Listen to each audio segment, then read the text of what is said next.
Block box ಅಲ್ಲಿ ತ್ರಿಲೋಕ್ ಏನಿದೆ, sir, ಈಗ ದೇರ್ ಆರ್ ಟೂ ಈ ಕಾಂಪೊನೆಂಟ್ಸ್. ಬ್ಲಾಕ್ ಬಾಕ್ಸ್ ನಾವೆಲ್ಲ ಓದುವಾಗ ಜನಸಾಮಾನ್ಯರು ಈಗ ಯಾವುದು ದುರಂತ ಆದಾಗ ಬ್ಲಾಕ್ ಬಾಕ್ಸ್ ಇಂದ ಫೈಂಡ್ ಔಟ್ ಮಾಡ್ತಾರೆ ಬಿಡಪ್ಪ, ಅದ್ರೆಲ್ಲವನ್ನ ಕೂಡ ಪತ್ತೆ ಮಾಡಬಹುದು ಅಂತ.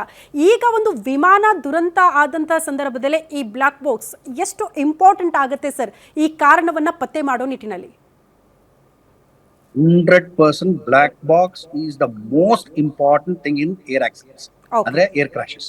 ಯಾಕಂದ್ರೆ ನಿಮಗೆ ಸಿಗೋದೇ ಅದು. ಯಾಕಂದ್ರೆ ಸಿ, ಇವಾಗಾದ್ರೂ ಸ್ವಲ್ಪ ಆಲ್ಟಿಟ್ಯೂಡ್ 850 ಫೀಟ್ ಇತ್ತು, ಜನಗಳು ನೋಡಿದ್ರು ಹೆಂಗೋಯ್ತು, ಹಂಗೆ ಟಕ್ಕನ್ ಬಿತ್ತು, ಬಿಲ್ಡಿಂಗ್ ಮೇಲೆ ಬಿತ್ತು ಅಂತೆಲ್ಲ ನೋಡಿರೋರು ಇದು ಐ ವಿಟ್ನೆಸ್ ಕೂಡ ಹೇಳ್ತಾ ಇದ್ದಾರೆ. ಸಪೋಸ್ ಎಲ್ಲಿ ಏನೂ ಕಾಳದಿರ ಇನ್ ಬಿಟ್ವೀನ್ ದ ಕ್ಲೌಡ್ಸ್ ಆಗಿದ್ರೆ who's there to tell about all these things ಅಲ್ವಾ? ಆದ್ರಿಂದ ಹೌದು. ಬ್ಲಾಕ್ ಬಾಕ್ಸ್ ಅಲ್ಲಿ there are two components. One is CVR, cockpit voice recorder. Okay.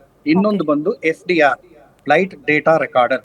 ಈ ಮಿನಿಮಮ್ ಮೋಸ್ಟ್ ಇವುಗಳ ಡಿಸೈನ್ ಹೇಗಿರುತ್ತೆ ಅಂದ್ರೆ, ಫೀಚರ್ಸ್ ಹೇಗಿರುತ್ತೆ ಅಂದ್ರೆ, at least half an hour conversation between the pilot and ATC will be recorded in CVR by CVR. At the okay. same time 1 hour data. The data ಅಂದ್ರೆ ಏನು?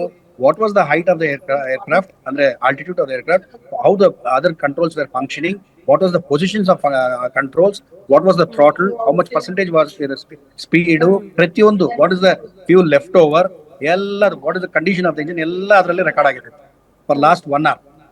Okay. So just ಇದು 5 ಅರ್ಥ ಆಯ್ತಾ ನಿಮಿಷಕ್ಕೆ madam? ಆಗಿರೋದಲ್ಲ, ಅಂದ್ರೆ so complete ಅದರಲ್ಲಿ ನಾವು ಪತ್ತೆ ಮಾಡಬಹುದು, ಹಾಗಾದ್ರೆ ಫೈಂಡ್ ಔಟ್ ಮಾಡಬಹುದು ಏನ್ ಸಮಸ್ಯೆ ಆಯ್ತು ಅಂತ. ಬ್ಲಾಕ್ ಬಾಕ್ಸ್ ತುಂಬಾ ಇಂಪಾರ್ಟೆಂಟ್. ಓಕೆ. ಓಕೆ.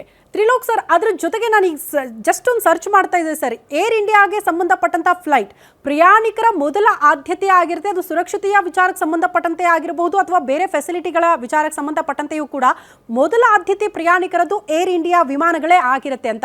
ಮೊದಲು ಬುಕ್ಕಿಂಗ್ ಅಲ್ಲಿ ಸಿಗುತ್ತಾ ಅಂತ ಚೆಕ್ ಮಾಡ್ತಾರೆ ಪ್ರಯಾಣಿಕರು ಅಂತ. ಅಂದ್ರೆ ಅಷ್ಟು ಹಾಟ್ ಫೇವ್ರೇಟ್ ಸರ್ ಪ್ರಯಾಣಿಕರಿಗೆ ಈ ಏರ್ ಇಂಡಿಯಾದ ವಿಮಾನಗಳು? ಈಗ ಸಿ, ನಮ್ಮಲ್ಲಿ ಏನಿದೆ, see, we have to act take into the consideration the fair factor. Okay. Since it is undertaken by the government cannot keep the fare exorbitantly, ಅಲ್ವಾ? Okay. Because government services ಅಂದ್ರೆ, ನೀವು private ಕಾಲೇಜಲ್ಲಿ ಓದ್ತೀರಾ, government ಕಾಲೇಜಲ್ಲಿ ಓದ್ತೀರಾ, government ಕಾಲೇಜಲ್ಲಿ fees ಕಡಿಮೆ ಇರುತ್ತೆ. At the same time safety is not compromised. Safety compromise ಮಾಡಲ್ಲ. ಅದು safety of the aircraft, safety of the this thing is compromise ಮಾಡಲ್ಲ. But otherwise maybe aesthetics ಸರಿ ಇಲ್ದಿರ ಇರಬಹುದು, ಕಂಫರ್ಟ್ ಇಲ್ದಿರ ಇರಬಹುದು, ದಟ್ ಇಸ್ ಸಮಥಿಂಗ್ ಎಲ್ಸ್. ಹೌದು. But otherwise for everything, ನಿಮಗೆ ಏರ್ ವರ್ದಿನೆಸ್ ಇದರಲ್ಲಿ absolutely there is no difference between the private aircraft and the government aircraft. Okay. Okay. Trilok sir, ಈಗ ಇನ್ನೊಂದು ವಿಚಾರ, ಈಗ ಸಡನ್ ಆಗಿ ವಿಮಾನ ದುರಂತದ ಸುದ್ದಿ ಕೇಳಿದಾಗ ಕೆಲವರು ಹೇಳಿದ್ರು ಹಕ್ಕಿ ಬಂದು ಡಿಕ್ಕಿ ಹೊಡೆದಿರಬಹುದು ರೆಕ್ಕೆಗೆ, ಹಾಗಾಗಿ ವಿಮಾನ ಪತನ ಆಗೋಯ್ತು, ಅಥವಾ ಹದ್ದು ಯಾವ್ದಾದ್ರು ಡಿಕ್ಕಿ ಹೊಡೆದಿರಬಹುದು, ಪತನ ಆಗೋಯ್ತು ಅಂತ. ಅಷ್ಟು ಫೋರ್ಸ್ ಇರುತ್ತಾ ಸರ್ ಒಂದು ವಿಮಾನ ಪತನ ಆಗೋ ಮಟ್ಟಿಗೆ ಒಂದು ಹಕ್ಕಿ ಬಂದು ಡಿಕ್ಕಿ ಹೊಡೆದ್ರೆ? ಸೊ ಒಂದು ಪಾಸಿಬಿಲಿಟೀಸ್ ಇದೆ ಅಂತ ಕನ್ಸಿಡರ್ ಮಾಡಬಹುದಾ ಈ ರೀತಿ ಆಗಿರೋದಕ್ಕೆ? 100%. ಅದಕ್ಕೆ ಬರ್ಡ್ ಹಜಾರ್ಡ್ ಅಂತ ಹೇಳ್ತೀವಿ, ಬರ್ಡ್ ಹಿಟ್ ಅಂತ ಹೇಳ್ತೀವಿ. Bird hit, that is bird hazard. ಈಗ since the aircraft was in low level, that is 800 feet above low flying zone ಅಲ್ಲಿ ಇದ್ದಾಗ, ಆ ಝೋನ್ ಅಲ್ಲಿ ಪಕ್ಷಿಗಳು ಹಾರ್ತಾ ಇರ್ತವೆ ಅಲ್ವಾ? ಪಕ್ಷಿಗಳಿಗೆ ಹಾರ್ತಾ ಏನಾಗುತ್ತೆ, ಇಲ್ಲಿ ಇಂಜಿನ್ ಮುಂದುಗಡೆ ಸಕ್ಷನ್ ತುಂಬಾ ಹೆವಿ ಇರುತ್ತೆ. When while taking of, the suction will be very more. ಯಾಕಂದ್ರೆ ಥ್ರಾಟಲ್ ಫುಲ್ ಮಾಡಿರ್ತಾನೆ, 80-90% ಥ್ರಾಟಲ್ ಮುಂದುಗಡೆ ಇರುತ್ತೆ. ಅವಾಗ ಏನಾಗುತ್ತೆ, engine speed will be very high. ಅವಾಗ ಸಕ್ಷನ್ ಎಷ್ಟಿರುತ್ತೆ ಅಂದ್ರೆ ವಿದಿನ್ ಫ್ರಾಕ್ಷನ್ ಆಫ್ ಸೆಕೆಂಡ್ ಹೇಳ್ಕೊಳಕ್ ಕಣಿಗೆ ಕಾಣಲ್ಲ. ಆದ್ರಿಂದನೇ ಯಾವಾಗ್ಲೂ ಹೇಳೋದು, ಇಂಜಿನ್ ಮುಂದ್ಗಡೆ ಯಾವಾಗ್ಲೂ ಹೋಗ್ಬಾರ್ದು ಅಂತ ಹೇಳಿ. ಏರ್ಪೋರ್ಟ್ ಅಲ್ಲಿನೂ ಅಷ್ಟೇ, ಅಲ್ಲಿ ಬ್ಯಾರಿಕೇಡ್ಸ್ ಹಾಕಿರ್ತಾರೆ, ಇಂಜಿನ್ ಮುಂದ್ಗಡೆ ಎಲ್ಲೋ ಕಲರ್ ಡೇಂಜರ್ ಅಂತ ಬಿಟ್ಬಿಟ್ಟು ಹಾಕಿರ್ತಾರೆ, ಯಾರನ್ನು ಹೋಗಕ್ ಬಿಡಲ್ಲ. ಯಾಕಂದ್ರೆ ಸೆಕ್ಷನ್ ಅಲ್ಲಿ ನಿಮಗೆ ಗೊತ್ತಾಗೋದಿಲ್ಲ ಯಾವಾಗ ಹೇಳ್ಕೊಂಡ್ಬಿಡುತ್ತೆ ಒಳಗಡೆ ಅಂದ್ಬಿಟ್ಟು. ಆ ಪಾಸಿಬಿಲಿಟೀಸು ಇದೆ ಡೆಫಿನೆಟ್ಲಿ. ಯಾಕಂದ್ರೆ since gap between the aircraft and the land was very low and birds in that range, birds were flying ಇರಬಹುದು. ಬಟ್ ಅದನ್ನ ಯಾರಾದ್ರೂ ಕ್ಲಿಯರ್ ಆಗಿ ರೈಟ್ ಫ್ರಮ್ ದ ಬಿಗಿನಿಂಗ್ ನೋಡ್ತಾ ಇದ್ರೆ, ಮೇ ಬಿ ಈ may find out as something has gone inside ಅಂತ. ಹಾಗಾಗಿ ಏನಾಗುತ್ತೆ, ಬರ್ಡ್ ಹಿಟ್ ಆದಾಗ, ಬರ್ಡ್ ಇದು ನಿಮಗೆ ಏರ್ ಹಿಟ್ ಸಕ್ ಮಾಡಿದಾಗ ಇಂಜಿನ್ ಸೀಸ್ ಆಗುತ್ತೆ.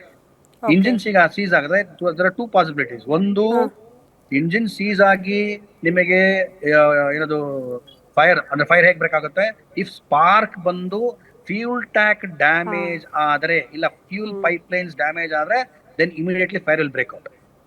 ಆಯ್ತಾ? ಇಲ್ಲಿ ಫೈರ್ ಬ್ರೇಕ್ ಆಗಿಲ್ಲ, ಇಂಜಿನ್ ವೇರ್ ಇಂಟ್ಯಾಕ್ಟ್. ಅಂದ್ರೆ engine may be stop, seize ಆಗಿರುತ್ತೆ, ಫೈರ್ ಬ್ರೇಕ್ ಆಗಿಲ್ಲ. ಇಂಜಿನ್ ಸೀಸ್ ಆದಾಗ ಏನಾಗುತ್ತೆ, ಥ್ರಸ್ಟ್ ಇಲ್ಲದೆ ಏನಾಗುತ್ತೆ, ಏರ್ಕ್ರಾಫ್ಟ್ ಹೋಗಲ್ಲ. ಥ್ರಸ್ಟ್ ಯಾವಾಗ ಬೇಕು? ಥ್ರಸ್ಟ್ ಜೊತೆಗೆ ನೀವು ಸ್ಪೀಡ್ ತ್ರಿಲೋಕ್ ಸರ್, ಆಗುವಾಗ ಇಲ್ಲೇ ಗಾಳಿ ಇಲ್ಲೇ ಇನ್ನೊಂದು ಪ್ರಶ್ನೆ ನಂಗೆ ಬರೋದುನ ಜಸ್ಟ್ ಸರ್ಚ್ ಮಾಡುವಾಗ ಜಸ್ಟ್ ಹಿಂಗೆ ಕೇಳ್ತೀನಿ ಅಂತಲ್ಲ ಸರ್, ಜನಸಾಮಾನ್ಯರಿಗೊಂದು ಕುತೂಹಲ. ಈಗ ಒಂದು ಇಂಜಿನಲ್ಲಿ ಏನೋ ಸಮಸ್ಯೆ ಆದಾಗ ಇನ್ನೊಂದು ಇಂಜಿನ್ ಅಲ್ಟರ್ನೇಟ್ ಆಗಿ ಬಳಸ್ಕೊಳ್ಬಹುದು ಒಂದು ವಿಮಾನ ಫ್ಲೈ ಮಾಡೋದಕ್ಕೆ ಅಂತ. ಸೊ ಆ ರೀತಿ ಇರುತ್ತಾ ಸರ್? ಡೆಫಿನೆಟ್ಲಿ ಬಳಸ್ಕೋಬಹುದು, there is no doubt. But if there is a stable flight, ಇಲ್ಲಿ ಎರಡೂ ಇಂಜಿನ್, ಇವಾಗ ಇನ್ನೊಂದು ಎಕ್ಸಾಂಪಲ್ ಕೊಡ್ತೀನಿ ನಿಮಗೆ. ಎತ್ತಿನ ಬಂಡಿ ಇರುತ್ತೆ, ಎರಡು ಎತ್ತುಗಳು ಇರ್ತವೆ. ಓಕೆ, ಎರಡು ಎತ್ತುಗಳು ಇರ್ತವೆ. ಈಗ ಒಂದ್ ಎತ್ತು ಬಿದ್ದೋಗಿದೆ, ಆಯ್ತಾ? ಒಂದ್ ಎತ್ತಲ್ಲಿ ತುಂಬಾ ಲೋಡ್ ಇದೆ, ತುಂಬಾ ಲೋಡ್ ಇದೆ. ಲೋಡ್ ಇಲ್ಲದೆ ಇದ್ದ ಪಕ್ಷದಲ್ಲಿ ಹೆಂಗೋ ಅಡ್ಜಸ್ಟ್ ಮಾಡಿ ಓಡಬಹುದು. ಇಲ್ಲೇನಾಗಿದೆ, ನಮ್ಗೆ ಇವಾಗ ಟೇಕ್ ಆಫ್ ಆಗ್ತಾ ಇದೆ. ಟೇಕ್ ಆಫ್ ಅಲ್ಲಿ ಪೇಲೋಡ್ ತುಂಬಾ ಜಾಸ್ತಿ ಇರುತ್ತೆ. ಅದಕ್ಕೆ ಥ್ರಸ್ಟ್ ಅದೇ ಹೇಳಿದ್ರೆ 5 to 90% ಥ್ರಾಟ್ಲ್ ಇರಬೇಕು, ಇಂಜಿನ್ ಸ್ಪೀಡ್ ಅಷ್ಟಿರಬೇಕು. ಯಾಕಂದ್ರೆ ಯಾವಾಗ ನೀವು ಸ್ಪೀಡ್ ಆಗುವಾಗ, ನೀವು ಸ್ಪೀಡ್ ಆಗೋದಾನೆ ಗಾಳಿ ಜಾಸ್ತಿ ಬರೋದು, ನಿಮಗೆ ಗಾಳಿ ತಾಕೋದು. ಮೆತ್ತಗೋದ್ರೆ ಗಾಳಿ ತಾಕಲ್ವಲ್ಲ. ಗಾಳಿ ಇವಾಗ how does the aircraft get the lift? Because of the wind pressure. Wind pressure ನಿಮಗೆ ಇದರಲ್ಲಿ under the what is that main plane ಅಂದ್ರೆ ರೆಕ್ಕೆಗಳು, ಇದರಲ್ಲಿ ವಿಂಗ್ಸ್ ಕೆಳಗಡೆ ಪ್ರೆಷರ್ ಕ್ರಿಯೇಟ್ ಆಗುತ್ತೆ. ಪ್ರೆಷರ್ ಕ್ರಿಯೇಟ್ ಆದಾಗ ಯಾವಾಗ ಜಾಸ್ತಿ ಸ್ಪೀಡ್ ಆಗೋದಾಗ ಪ್ರೆಷರ್ ಕ್ರಿಯೇಟ್ ಆಗಿ ಇದು ಇಟ್ ವಿಲ್ ಟೇಕ್ ಆಫ್ ಅಷ್ಟೇ. ಇದ್ರಲ್ಲಿ ಬೇರೆ ಏನು ಮೆಕ್ಯಾನಿಸಮ್ ಇಲ್ಲ ಇದರಲ್ಲಿ. ಇವಾಗ ಏನು ಬೇಡ, ನೀವು ಬಟ್ ಅದು ಸಾಧ್ಯ ಆಗ್ಲಿಲ್ಲ ಅಂತ. ಈಗ ಸೆಕೆಂಡ್ ಇಂಜಿನ್ ಅನ್ನ ಕೂಡ ಬಳಸ್ಕೊಳ್ಳೋಕೆ ಪೈಲಟ್ಗೆ ಸಾಧ್ಯ ಆಗ್ಲಿಲ್ಲ ಅಂತ ಮೋಸ್ಟ್ಲಿ ಏನ್ ಸಮಸ್ಯೆ ಆಗಿರಬಹುದು ಸರ್? ಅಲ್ಲ, ಹೇಗಾಗುತ್ತೆ? How it is possible? ನಿಮಗೆ ಅಷ್ಟು ದೊಡ್ಡ ಏರ್ಕ್ರಾಫ್ಟ್ ನಿಮಗೆ 2 ಇಂಜಿನ್ ಇಸ್ ಮಸ್ಟ್ ಅಂಡ್ ಶೋರ್ಡ್. ನಿಮಗೆ ಅಷ್ಟು ಥ್ರಸ್ಟ್ ಸಿಗಲ್ಲ. ಬೇಕಾ ಟೇಕ್ ಆಫ್ ಅಲ್ಲಿ ಜಾಸ್ತಿ ಬೇಕು ಥ್ರಸ್ಟ್. ಟೇಕ್ ಆಫ್ ಗೆ ನಮಗೆ ಟೇಕ್ ಆಫ್ ಆಗುತ್ತೆ ಗೊತ್ತಾ ಮೇಡಮ್? ಇಲ್ಲಿ ರನ್ವೇಗೆ ಬಂದಾಗ, ರನ್ವೇ ಎಂಡ್ ಅಲ್ಲಿ ನಿಂತಾಗ 80 to 85, 90% ಥ್ರಾಟ್ಲ್ ನ ಮೊದಲೇ ತುಳಿದಿರ್ತಾರೆ. ತುಳಿದ್ಬಿಟ್ಟು ಆಮೇಲೆ ಬ್ರೇಕ್ ರಿಲೀಸ್ ಮಾಡ್ತಾರೆ. ಈಗ ಏರ್ಕ್ರಾಫ್ಟ್ ಹೆಂಗ್ ಹೋಗುತ್ತೆ, ಹುಯ್ ಅಂತ ಹೋಗುತ್ತೆ. ನೀವು ಎಕ್ಸ್ಪೀರಿಯನ್ಸ್ ಮಾಡಿರ್ಬೋದು ಇದನ್ನ. ಇಲ್ಲ ಅಂದ್ರೆ ಕೆಲವು if runway is too big, ಅವಾಗ ಏನಾಗುತ್ತೆ, ಗ್ರಾಜುಯಲಿ ಸ್ಪೀಡ್ ಇನ್ಕ್ರೀಸ್ ಮಾಡ್ಕೊಂಡಾಗ ಮೇಲೆ ಹತ್ತುತ್ತೆ. ಕರೆಕ್ಟ್ ಪವರ್ ಬೇಕು. ಓಕೆ